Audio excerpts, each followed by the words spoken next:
We got a 9-seater, 5.7 liters. Hi friends, welcome back to the channel. If you're new here, welcome to the channel. My name is Jesse. This is Cadillacus Rod and Customs. So is this. Sorry, just had to show off my new fit, whatever the hell that means. Anyway, I'm in a decent mood today because finally we've got a break and it's starting to warm up. So it's time. It's let's work on car season. So got some stuff to do. No, we're not talking about rust repair on the limo because we're still procrastinating that, but it's on the list, you know. We'll get to it. I need to get to it soon so I can get it the hell out of my carport and take it for a ride and, you know, all that fancy stuff, but that's not today's video. Today's video, we're doing some things on the wagon because I want to drive it, but it needs just a little bit, like a little bit, you know, of love and stuff. So let's get you guys a better look at what I'm talking about. Here we are. She's out of her resting place for the winter and on the concrete finally. So, well, this side's not nearly as aggressive. Sorry about that. I want to show you something. Do you see this? The inside's got some life, but the outside, it's not that, you know. This tire's almost completely shot too already. Here.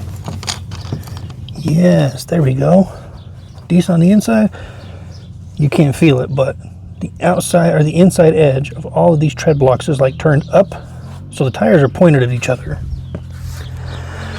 Now, I have already had it up on a jack and shook the front end down, and it comes out to a bad idler arm,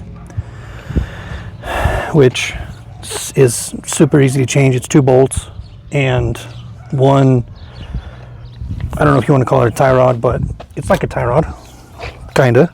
So I'm going to do that and have to set the toe, which the toe is the direction that the tires are pointing. Obviously right now it's towed in, so they're looking at each other. Can't have that.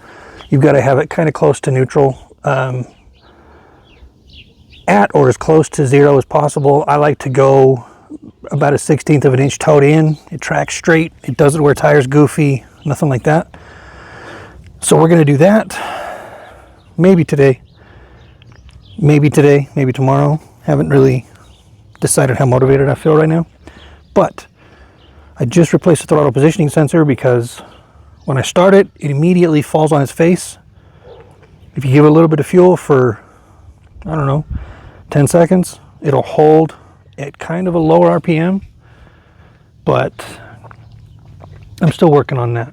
So that's on the list. I've got to pull the plugs, check them, probably clean them, because it runs decent, but not like it should for being a 350, you know. So that's on the list as well.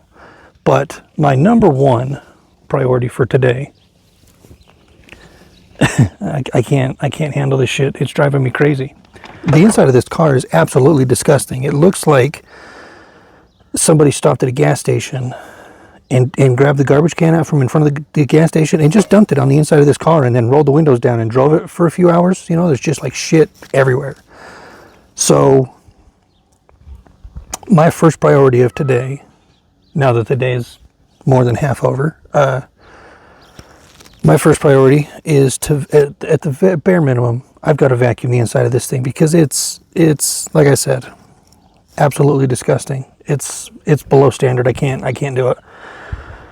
So I'm gonna get my vacuum, a little cordless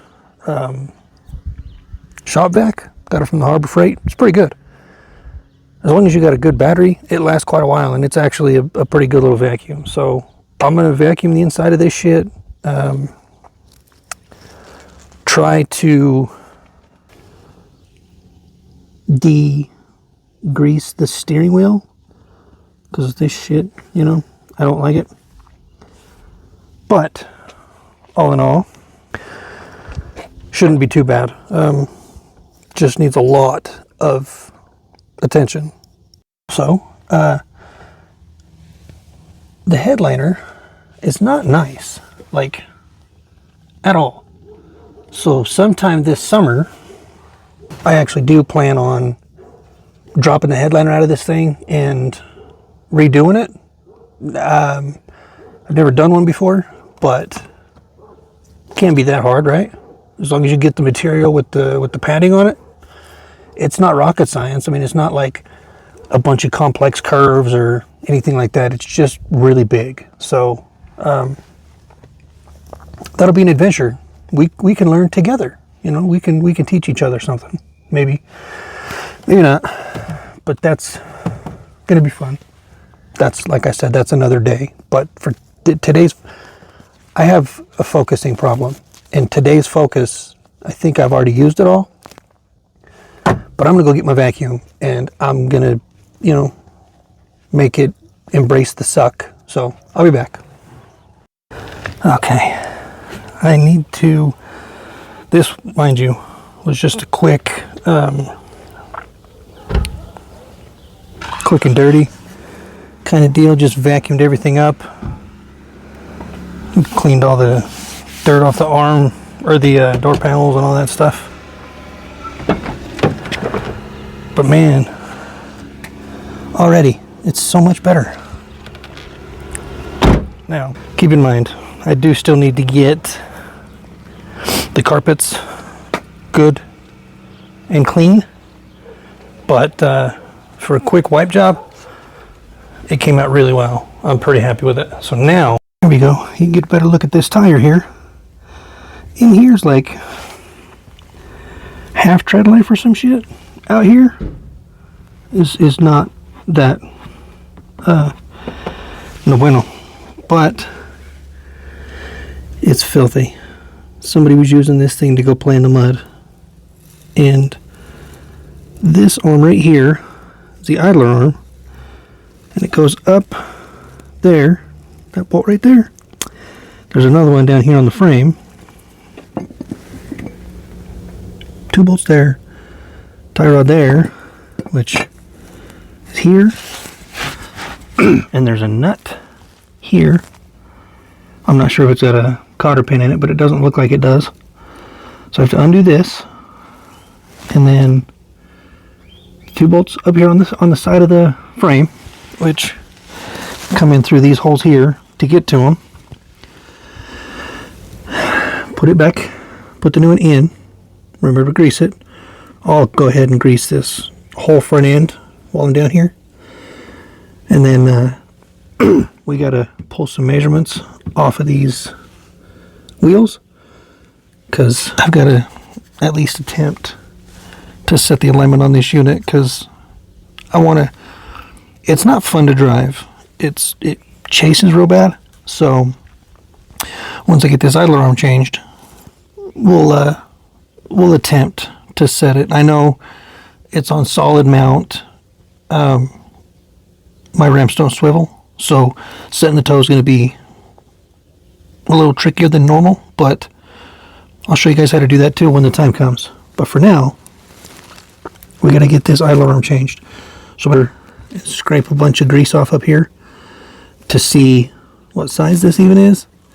And then, you know, like I said, 2 bolts there, 1 here, and for the separation of this, I usually just either smack it with a hammer or get a pickle fork in right here. But pickle forks are usually not friendly with rubber boots. So let's get some grease scraped off and we'll see what's there. Okay, so I kind of a bad YouTuber today. Got the grease scraped off and just went ahead and backed that nut all the way off. That's an 18 millimeter. Got the 2 bolts up here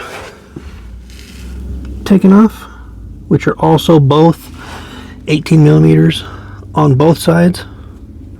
Now we have to get right here free, push them just a little bit, and that thing comes off. See? Oh, shit, you guys can't see that very good. There we go.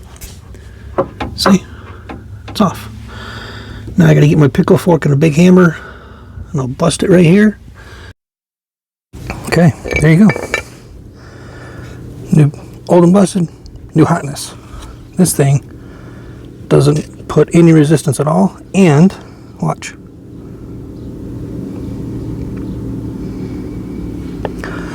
That's why I was having play in my steering. This, for the record, is not why my alignment was off, but if I had taken it to a shop, they would not have aligned it with this being on here, because having to play in it doesn't give you an accurate reading because it's constantly moving. But bye now. And I just gotta get this one set up into place and reverse the steps. It's kind of tight under here, so I can't really have you guys under there with me while I like try to put this shit back together and all that good stuff. But it's pretty easy. Like I said, it's just 3 bolts, 18 millimeter. But I'm gonna get the new one started in there, and I'll be back. Well, that happened. Not a big deal, because they have the bevel on the end of the nut, so you can just use your socket. It's hard to do one-handed. And like this, push it back in through the frame. Not that big of a deal. Sometimes with tie rod ends, you'll run into this problem. So you have to do what's called setting the taper.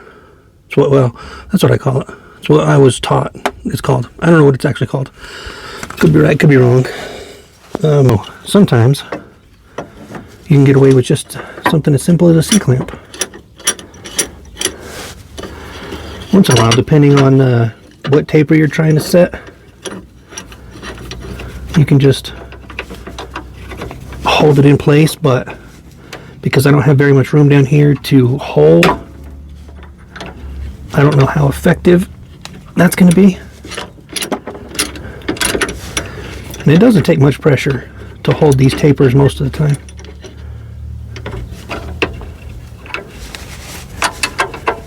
Just a little bit. We're still spinning. A little more.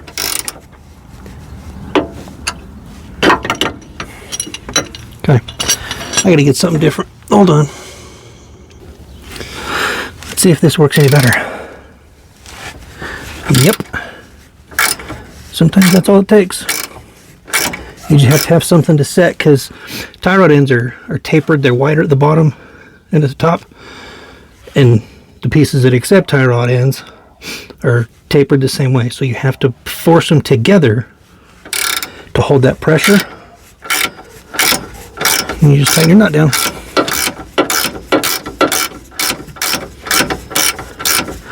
I've seen people hold tapers with all kinds of shit. I've seen them use ratchet straps, hammers, other people, sometimes with like ball joints and stuff. You can use the weight of the vehicle.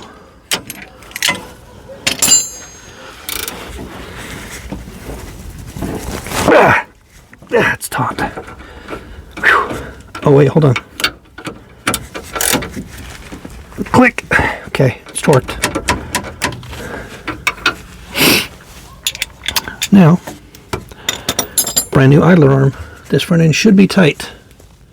Should be. Doesn't mean it's going to be, but I tell myself that it will be. Now, I may be out of daylight, or soon.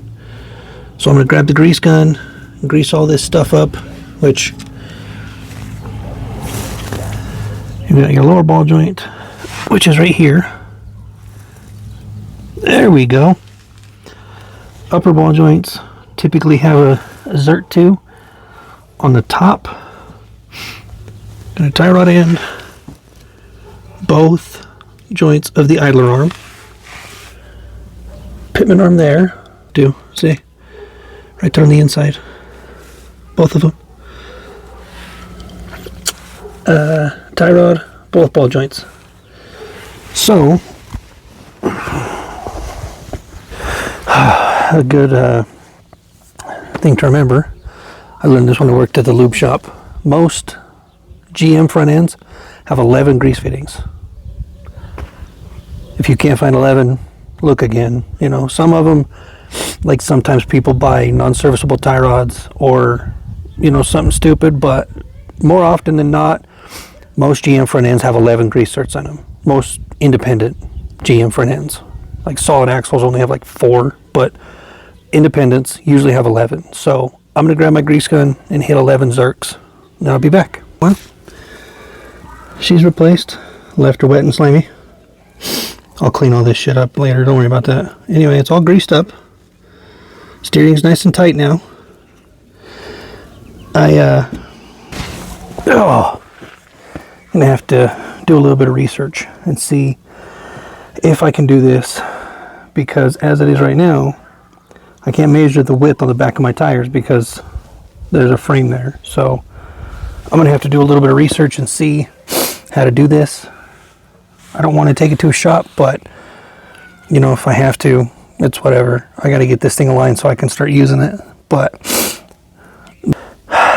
idler arms replaced, and the car got somewhat clean today. It didn't actually get like a detail, it just got a quick, you know, cleaning, but it's way better than it was. But I can't, I guess I can explain it to you, not show it to you. You know, that'll do. So what you do to set, oh Lord, to set the toe, you can look down the side of this car. You're not supposed to see that much of the back of the tire. It's supposed to be straight, like the back tire back there is straight, see? So my front tires are both pointed at each other on the front, not the back.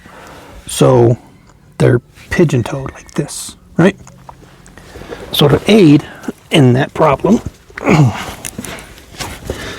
these GM cars have these adjuster nuts on them, or these adjuster sleeves.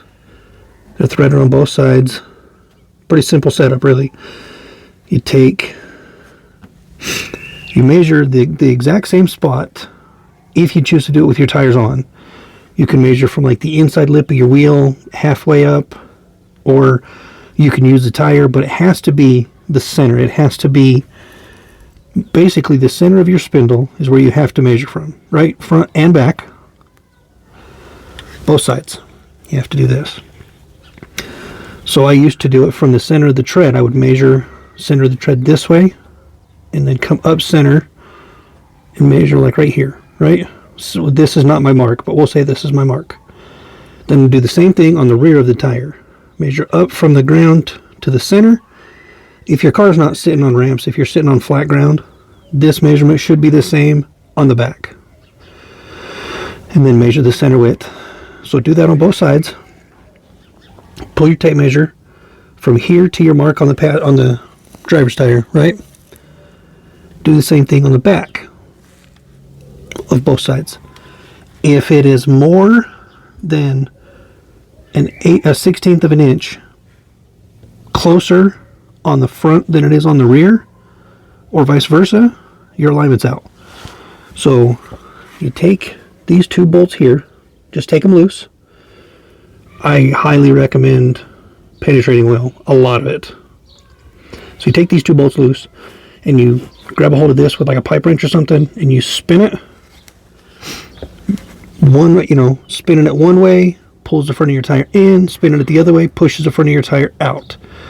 So get your adjustment done, and on these independents you're going to have to do it on both sides. Both of the adjusters are going to have to be even, because if not, your steering wheel gets all wonky and stuff. But so you loosen those up, you spin your adjuster sleeves, and it turns your tires. You can actually watch your tires as you're doing this stuff, and then keep checking your measurements. Every time you turn a sleeve, get a measurement. Once you get them to 0 or within a 1/16 is pretty close to good. You know, for a home jobber, within a 1/16 of an inch is perfect. Once you get them there, lock your adjuster sleeves back down on both sides, and then just take her for a rip. See how she does. If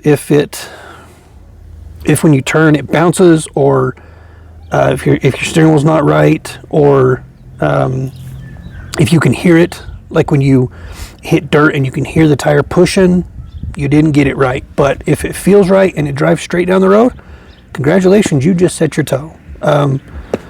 It's really that simple. Camber and caster is a whole different set of measurements, but we're not going to get into that today. I just wanted to get this somewhat done to give you kind of a quick and dirty how-to. So that's going to do it. I've got to clean up my mess. I've got a gigantic puddle of dirt underneath this car that I need to sweep up and put it away for the day. And like I said, I'm going to go in and do some research on seeing if I can set the toe myself. And if I can, I'll do just another quick little video about that. But if I can't, I kind of explained it to you guys. So thank you. I appreciate you coming to watch and hang out with me today. Sorry this wasn't a more educational video, but I feel like it was mediocre at best. You know, it was pretty all right.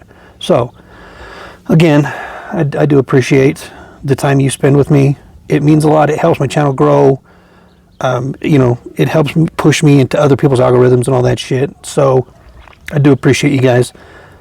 That's going to do it. Like I said, I've got a lot of cleaning up to do. I've got to put tools away and clean up my muddy mess, dirty mess. Then put this thing back to sleep for the day and go eat, because I'm a growing boy. I need to eat, you know. So again, thank you. Your dreams don't work unless you do. So go buy you an old car and just start tinkering with shit. You'll either figure it out, or you'll make some cool friends when they know how to do the stuff that you don't know how to do. Love you, bye.